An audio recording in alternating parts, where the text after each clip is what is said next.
2 நாளா செம்ம வேலைங்க. வரலட்சுமி பூஜை வருதுன்னு சொல்லிட்டு க்ளீன் பண்ணுறது, எல்லாத்தையும் ரெடி பண்ணுறதுன்னு சொல்லிட்டு டைம் அப்படியே போயிடுச்சு.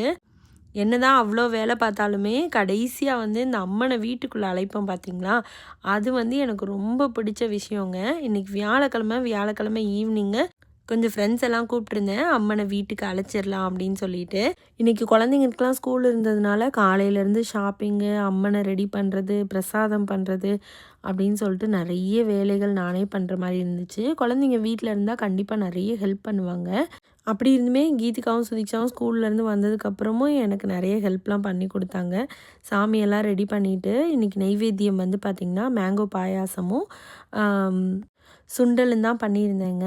ஃப்ரெண்ட்ஸ் எல்லாம் வந்ததுக்கப்புறம் எல்லோரும் சேர்ந்து வீட்டு வாசலில் வச்சு அம்மனை வந்து சுண்டலும் செஞ்சு குழந்தைங்க ஃப்ரெண்டு எல்லோரும் சேர்ந்து அம்மனை உள்ளே அழைச்சிட்டு வந்துட்டோம்.